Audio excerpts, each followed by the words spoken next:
누가복음 22장. 누룩 넣지 않는 빵을 먹는 명절인 유월절이 다가왔다.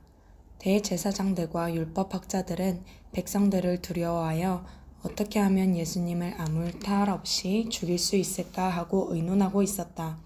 그때 12 제자 중 하나인 가롯 유다에게 사탄이 들어갔다. 유다가 대제사장들과 성전 경비병들에게 가서 예수님을 팔아 넘길 방법을 의논하자 그들이 기뻐하며 돈을 주기로 약속하였다. 그래서 유다는 그들의 뜻에 따르기로 하고 사람들이 없을 때 예수님을 넘겨줄 기회를 찾기 시작했다.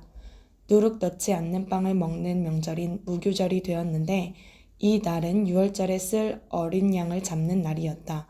예수님은 베드로와 요한을 보내시며 가서 우리가 먹을 유월절 음식을 준비하여라 하셨다. 그들은 어디다 마련할까요? 하고 묻자 예수님은 이렇게 말씀하셨다. 성 안에 들어가면 물통을 가지고 가는 사람을 만날 것이다. 그가 들어가는 집을 따라 들어가거라. 그리고 그 집 주인에게 우리 선생님이 제자들과 함께 유월절 음식을 먹을 방을 알아보라고 하셨습니다. 하여라. 그러면 잘 준비된 2층 넓은 방으로 안내할 것이다. 거기서 준비하도록 하라. 제자들이 가보니 예수님이 말씀하신 그대로였다.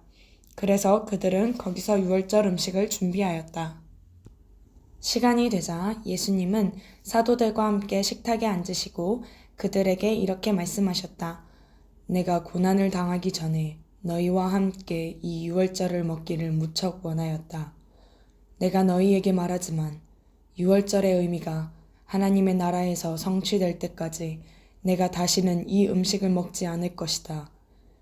그러고서 예수님은 잔을 들어 감사기도를 드리신 후 말씀하셨다. 너희는 이것을 가져다가 너희끼리 나누어 마셔라. 나는 이제부터 하나님의 나라가 올 때까지 포도나무에서 난 것을 다시 마시지 않을 것이다. 예수님은 또 빵을 들어 감사기도를 드리고 떼어서 제자들에게 주시며 이것은 너희를 위해 주는 내 몸이다. 너희는 이것을 행하여 나를 기념하라. 하고 말씀하셨다. 그리고 예수님은 저녁을 잡수신 후에 마찬가지로 잔을 들고 이렇게 말씀하셨다. 이 잔은 너희를 위해 흘릴 내 피로 세우는 새 계약이다. 그러나 나를 파는 사람의 손이 내 손과 함께 식탁 위에 있다. 나는 하나님이 정하신 대로 죽지만 나를 파는 사람에게는 불행이 닥칠 것이다. 그러자 제자들은 그들 가운데 이런 짓을 할 사람이 누구겠느냐고 서로 물었다. 제자들 사이에 누가 가장 위대하냐고 하는 문제로 말다툼이 생겼다. 그래서 예수님이 그들에게 말씀하셨다. 세상의 왕들은 권력으로 자기 백성을 다스리고 직권을 행사하는 사람들은 자기들을 은인이라고 부른다.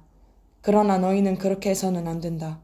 너희 가운데 가장 나은 사람은 제일 나이 어린 사람과 같아야 하고 지도자는 종과 같아야 한다. 식탁에 앉아서 먹는 사람과 심부름하는 사람 중에 누가 더 지위가 높으냐? 식탁에 앉아 먹는 사람이 아니냐? 그러나 나는 섬기는 자로 너희 가운데 있다. 너희가 항상 나와 같이 있으면서 내가 당한 시험을 함께 받았으므로 내 아버지께서 내게 나라를 주신 것처럼 나도 너희에게 나라를 주어 너희가 내 나라에서 내 식탁에 앉아 먹고 마시며 보좌에 앉아 이스라엘의 12지파를 다스리게 하겠다. 시몬아 시몬아 사탄이 너희를 밀가부르듯 하겠다고 요구하였다. 그러나 내 믿음이 완전히 사라지지 않도록 내가 너를 위해 기도하였다. 너는 뉘우치고 돌아온 후에 내 형제들을 굳세게 하여라. 그때 베드로가 주님, 나는 주님과 함께 감옥에도 사형장에도 갈 준비가 되어 있습니다. 하자 예수님은 베드로야, 내가 분명히 너에게 말하지만 오늘 밤 닭 울기 전에 내가 3번이나 나를 모른다고 말할 것이다. 하고 말씀하셨다. 그러고 나서 예수님이 제자들에게 내가 너희를 지갑이나 가방이나 신도 없이 보냈을 때 부족한 것이 있었느냐? 하고 물으시자 제자들은 없었습니다. 하고 대답하였다. 그래서 예수님은 다시 말씀하셨다. 그러나 이제는 지갑이나 가방이 있는 사람은 가지고 다니고 칼이 없는 사람은 겉옷을 팔아서 칼을 사라. 내가 너희에게 말하지만 그가 범죄자처럼 되었다 라고 기록된 말이 내게 이루어져야 한다. 사실 내게 관한 일은 이루어져 가고 있다. 그때 제자들이 주님, 여기 칼 2자루가 있습니다 하자 예수님은 그것이면 충분하다 하고 말씀하셨다. 예수님은 습관대로 감람산에 가시자 제자들도 따라갔다. 예수님은 그곳에 도착하셔서 제자들에게 시험에 들지 않게 기도하라 하시고 그들을 떠나 돌을 던지면 닿을 정도 떨어진 곳으로 가셔서 무릎을 꿇고 이렇게 기도하셨다. 아버지께서 원하신다면 이 고난의 잔을 내게서 거두어 주십시오. 그러나 내 뜻대로 마시고 아버지의 뜻대로 하십시오. 그러자 한 천사가 하늘에서 나타나 예수님께 힘을 북돋아 주었다. 예수님은 괴로워 몸부림치시며 더욱 간절히 기도하시자 땀이 핏방울같이 되어 땅에 떨어졌다. 예수님은 기도하시던 자리에서 일어나 제자들에게 돌아가 그들이 슬픔에 지쳐 잠든 것을 보시고 왜 잠만 자느냐? 시험에 들지 않도록 일어나 기도하여라 하고 말씀하셨다. 예수님의 말씀이 미처 끝나기도 전에 한때의 군중이 12제자 중 하나인 유다를 앞세우고 나타났다. 유다가 예수님께 가까이 와서 입을 맞추려고 하였으나 예수님은 그에게 유다야, 내가 입맞춤으로 나를 파느냐 하고 말씀하셨다. 함께 있던 제자들은 되어가는 일을 보고 예수님께 주님, 칼로 쳐버릴까요? 하고 물었다. 그러고는 그들 중 한 사람이 대제사장의 종의 오른쪽 귀를 쳐서 잘라버렸다. 그러나 예수님은 그만두어라. 이만하면 됐다. 하시고 그 사람의 귀를 먼저 고쳐주셨다. 그리고 예수님은 자기를 잡으러 온 대제사장들과 성전 경비병들과 장로들에게 말씀하셨다. 내가 마치 강도라도 되는 것처럼 너희가 칼과 몽둥이를 들고 나왔느냐? 내가 날마다 너희와 함께 성전에 있을 때는 너희가 나를 잡지 않았다. 그러나 이제는 너희 때이며 어두움의 권세가 기세를 부릴 때이다. 그들은 예수님을 잡아 대제사장의 집으로 끌고 들어가자 베드로도 멀찍이 뒤따라갔다.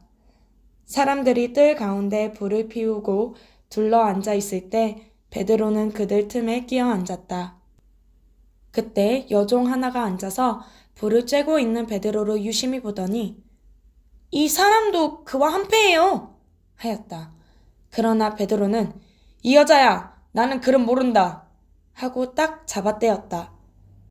조금 후에 또 어떤 사람이 베드로를 보고 당신도 그들과 한패지요 하자 베드로는 이 사람아, 나는 아니야 하고 말하였다.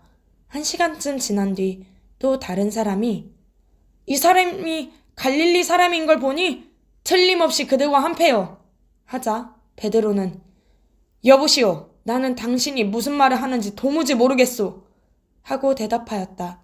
베드로의 말이 미처 끝나기도 전에 닭이 곧 울었다. 주님께서 몸을 돌이켜 베드로를 보시자 그는 오늘 밤 닭 울기 전에 내가 3번이나 나를 모른다고 말할 것이다 라고 하신 주님의 말씀이 생각나서 밖으로 나가 한없이 울었다. 예수님을 지키던 사람들은 그분을 조롱하고 때리며 눈을 가리고 너를 때리는 사람이 누구냐? 알아맞혀 보아라 하면서 예수님께 갖은 모욕을 다하였다.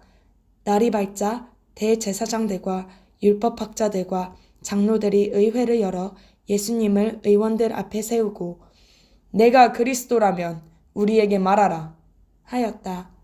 그래서 예수님은 이렇게 말씀하셨다. 내가 말하여도 너희가 믿지 않을 것이며 내가 물어도 너희가 대답하지 않을 것이다. 그러나 이제부터는 내가 전능하신 하나님의 오른편에 앉을 것이다. 그렇다면 내가 하나님의 아들이냐? 하고 그들이 묻자 예수님은 그렇다 하고 대답하셨다.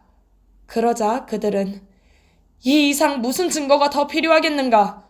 우리는 이 사람이 직접 하는 말을 다 들었다 하고 외쳤다.